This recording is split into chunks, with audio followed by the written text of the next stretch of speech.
What's up? So today we're going to talk about how to attract high quality leads. High quality leads being those who are willing to pay more, those who are willing to pay now, those who have zero objections, those who are better to work with, and then typically those who are going to renew and stay with you for years and help to increase lifetime value. Now I've got a few notes on my phone here that I'm going to kind of peek down at to remind me of the points, but what I'm going to share today isn't tactical, right? So I'm not sharing with you tactics and methods and strategies. That's for another video, because when we look at attracting leads, you can have a system, a content system, a funnel if you want to call it, that maybe is more tactical to attract a high quality lead. But then we also have the principles and the psychology behind doing it. And that's really what I'm going to cover today, because I think that's the most important thing that most people get wrong. And so I've broken it down into 6 principles. We're going to go through one by one. And hopefully by the end of the video, you'll have a bit more clarity on perhaps where you're going wrong and what you need to fix to attract these high quality leads to your business.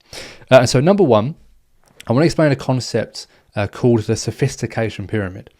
Now we're at a stage in, especially the marketing and kind of business niche, and obviously if you're watching this, you might not be in that niche, but just as a whole, that people online are finding it more difficult to sell as the years go on.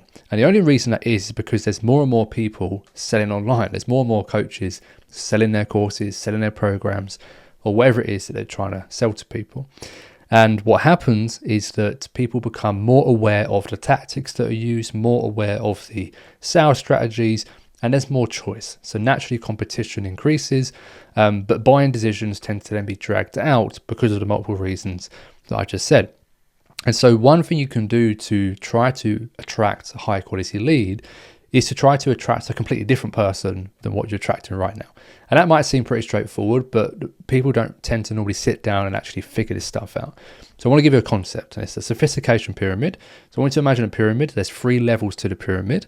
At the bottom, at the base of that pyramid, we have beginners or starters. In the center of that pyramid, we have what we call overcomers. And at the top of that pyramid, we have what I like to call thrivers. And now to kind of break it down simply for you, let's take a niche. So I'll use the coaching niche. Okay, so if I'm helping coaching businesses to grow and to scale, okay, a beginner will be looking at how they can get their first coaching client online.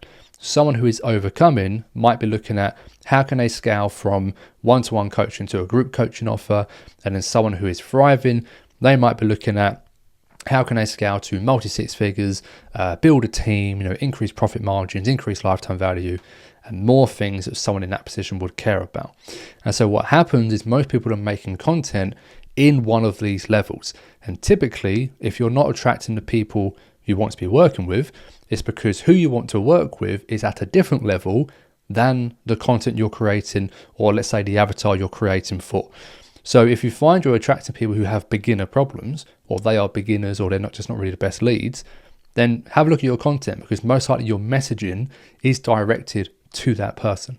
Okay. And so a very simple switch is just sit down, write down on paper your ideal client, what's their current situation, what have they tried before, what do they think they need to do, what have they invested in before, what are their goals, what's their vision, what's their dreams, all of that kind of stuff. But you have to be very, very specific and make sure that all of this comes across in your content, and realize that if your content is speaking to a different level than the people you want to attract, doesn't matter what funnel you put in place, doesn't matter if you run paid ads or do anything like that, you're never going to attract the right people. So step number 1 is the sophistication pyramid. Find out what level you're at or what level you're trying to attract, and adjust your messaging as a result. Moving on to number 2. Number 2 is a concept I learned from Grant Cardone, of all people. Definitely not a fan of his, but it's a good lesson nonetheless, because it's a lesson which kind of proves why it works. Now, Grant Cardone, he said once, wherever it was, he said, "I'm not trying to be liked, I'm trying to be known." And there's a reason that Grant Cardone is as successful as he is with his, his masterminds, his events, and everything else he does. And he's a very divisive character. Not everyone likes him, but some people absolutely love him. And it's because he is not trying to be liked. He is someone who is dead set on just being known. Everything he does is about how can I become more known. And at the core of that is opinions, it's personality, it's lifestyle, it's his morals, it's his ethics, his values. He gets all of that across very clearly in his content, literally through saying it, but also just in terms of how he comes across. And so that concept alone again allows you to attract higher quality leads, because higher quality leads, the people who are willing to pay, are not those who have doubts about who they want to invest in. They are someone who, when they find the right person, they're dead set they want to invest in that person. And for someone willing to spend thousands of dollars, on a coaching program, they're not looking for any random Joe to invest in. They're not looking for any random person. They want to find someone who they connect with, that they relate with, that they resonate with. And for you to be able to attract people in that way, you have to get away from this sense of trying to be liked, trying to be an influencer, trying to get more reach, more engagement on Instagram. Because typically, if you get a post that goes viral, you get an account that has a lot of a big audience, as I used to. I was in a position a couple of years back, I had 100,000 followers, I was liked by everyone, I had great engagement, went viral every day, but I didn't make fuck all money from it because I was liked, but I wasn't known, I wasn't seen as an authority. And so once I switched that on its head, yes, the engagement dropped, yes, the reach dropped, yes, the growth dropped, but I became known for something, and people saw me as an authority. So it says just switching that mindset on, how can I be known, and rather, how can I be liked? And that way, again, you'll attract the right people to you who tend to buy more readily and will therefore actually pay more because they resonate more with you and they have more of an alignment and an affinity to you as well. So that's number 2. Moving on to number 3, the third principle is alignment over qualification. Fairly similar to the point number 2, and I'm kind of going to piggyback off of that. But alignment over qualification, what do I mean? I used to, and again, probably most people watching this, but we used to go through a kind of a season in business where anyone with a pulse and a credit card, I would sell to. Of course, I need to be able to help them.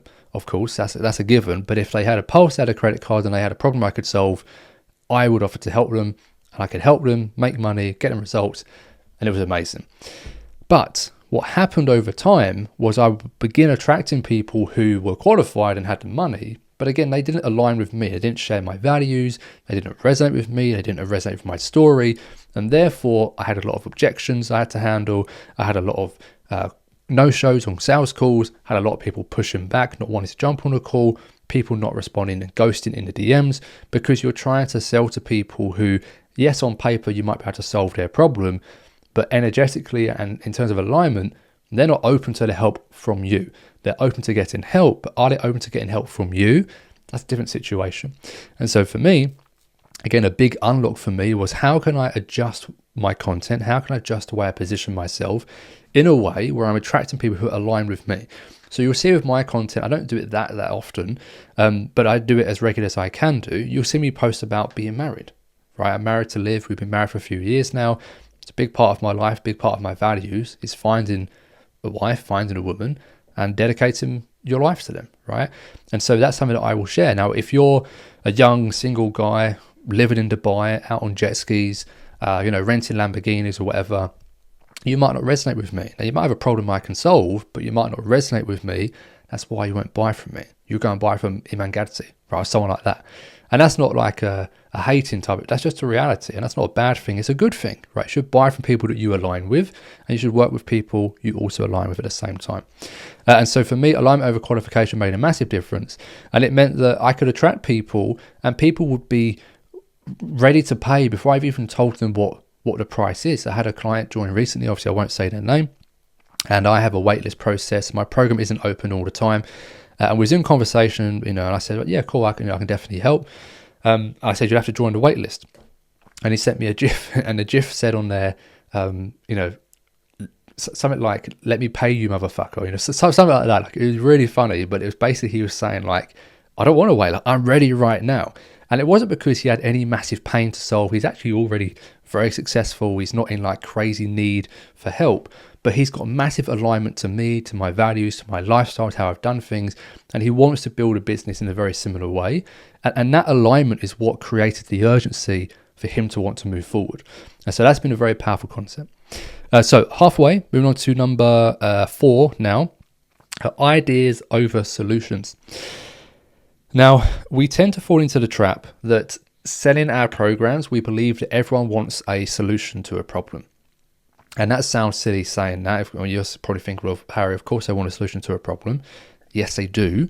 But with high ticket, and that's again what I specialize in, is attracting high ticket buyers, people willing to pay $3,000, $10,000 or more for your help. These people aren't just looking for a solution, right? Someone who wants a freebie, someone who wants to join a membership or who wants to buy a low ticket offer of some kind, they want a solution, right? They want a very quick solution to a problem they have, and therefore they'll just pay money and that's it. But someone who really wants to pay high ticket, who really wants to invest into a good coach, into a good mentor, they want more than that. A high ticket buyer cares more about ideas than just solutions. A high ticket buyer knows what the solutions are. They know, the people that come to me, they know that they could do ads. They know they could do funnels. They know they could do certain types of content or the different types of content you could do. They understand all of these concepts very much, but they want to have ideas and inspiration from me that helps them to take those and synthesize them together into their own system, into their own ideas. And that's what high ticket buyers and high quality leads are really looking for, is not just the magic pill. They don't just want, here's a solution. They also want to be taught how to think, a bit of philosophy in some sense, how to take those ideas, build on them themselves. And that's personally what I found is that the best, highest quality leads that I've attracted are those who don't just want a solution. They want proximity, they want ideas, they want to be motivated and inspired by what I have to teach, and therefore they're willing to pay more for that. And you'll find that a lot of people join masterminds for that reason. They join masterminds and these big sort of very high ticket groups, not to get solutions, not to get systems that they can implement. A lot of times it's just to be around people who inspire them and give them ideas and give them a good motivation and inspiration. And so that's also another very powerful thing to consider when attracting a high quality leads. Final 2 points. The fifth point here is why now and not later. Now, at the time of recording this video, we're in July, so we're kind of in the middle of summer pretty much. Well, we're in the midst of summer, I should say. And it's notoriously a very difficult time to sell. Summertime, people are out traveling, they're on holidays, they're out in the sun, they don't want to be working as much, they're hot, they're sweaty, whatever. People don't typically buy as much in summer. And that's just reality, right? You get a lot of people to say, oh, it doesn't matter. It's just reality. Things tend to slow down massively in the summer for the coaching and consulting space. And so that still applies, however, across the entire year, both from the macro scale in a sense of the trends and the time of year, that does have an impact, but more the micro in the sense of the person you're talking to, what reason do they have to buy now or reach out now rather than later? And so again, a simple way of doing this is have maybe like an open closed cart wait list that you do for your program. Again, that's what I do at the moment. That's not the only way to do it. It could be you have bonuses you're giving away, so limited time bonuses, extra calls. It could be extra materials, extra time in your program. Again, there's a whole host of ways you can do it. It could be price raises, it could be discounts. Again, we can go on for days and explain the ways to do it. But the whole point is whenever you're marketing your offer, you have to ask yourself, why now? Right, and again, the highest quality leads are not looking for information. They want to take action. So they're not someone who comes and says, oh, I'm just browsing, I'm just kind of seeing what my options are. That's not a high quality lead. High quality lead has made their mind up. They have a problem they want to solve. They've picked you to be the person to solve it, and they reach out and they want to work with you immediately. Right, and so there's a role you have to play in creating that urgency and creating that reason of why now, rather than leaving them on the sidelines. So I mentioned a few ideas, but another one as well is you don't want to always be open. You don't want to always have a link in your bio to your coaching, because again, what reason is there for someone to then click on that link and opt in? It seems counterintuitive. You might think that if it's always open, people can always click on it. Yeah. But then it's like, if it's always open, people know that next month it'll be open, next month it'll be open, next week it'll be there, tomorrow it'll be there. We want our leads to understand that our attention isn't, a given. It's not an open minefield. Anyone can come in and just take our attention at any time. They need to understand that if they want our attention, if they want to work with us, there's a limited time, there's a limited window in which they have to act. You have to stick with that. And by doing that, again, you attract high quality leads, because a quality of lead isn't just about, can they pay? Are they aligned? Things I mentioned, but it's also, do they have the urgency to want to solve the problem now? Because you can have the best lead possible in terms of all the other factors. But if they're willing to solve the problem in 2 months' time, well, they're not going to buy. right? And so you have to give people a reason why now, not later. Final point is saying no rather than saying yes. So I'll give an example of this. And this is a little bit different to the previous points, because this is more about what happens when someone is in your funnel or when they're in a conversation rather than getting them there in the first place. I believe in attracting the right leads, but I think you can also create them. I think you can craft them and essentially turn people from a lower quality lead into a higher quality lead to some degree. And I think a part of that is learning how and when to say no. So I'll give an example. Let's say you're in a conversation or even on a sales call, maybe this person asks for, do you have a guarantee? Maybe you do, maybe you don't. But if you don't, a lot of people will just then sort of squirm and be like, okay, what guarantee could I give? Should I give a guarantee? And instead it should just be, no, I don't have a guarantee. And that's it. No explanation, no sort of trying to justify it. It's just, no, I don't have this. Or if you have a wait list, hey, I'd like to join your program. Oh, sorry, we're closed at the moment. Can I get in early? No, we're closed at the moment. You'd have to join the wait list. Like, it's learning to say no and learning how and when to push people away and have that boundary is a massive thing. A lot of people, they're too desperate for the sale, right? And when you're desperate for the sale, you end up saying yes or trying to make all of these sort of changes, and you try to kind of justify things and do things, and it just doesn't really make sense. And as soon as you start making these changes and going beyond the rules you set for yourself, people can sense that. And when you're desperate, it stinks, right? You can smell desperation through the internet, believe it or not.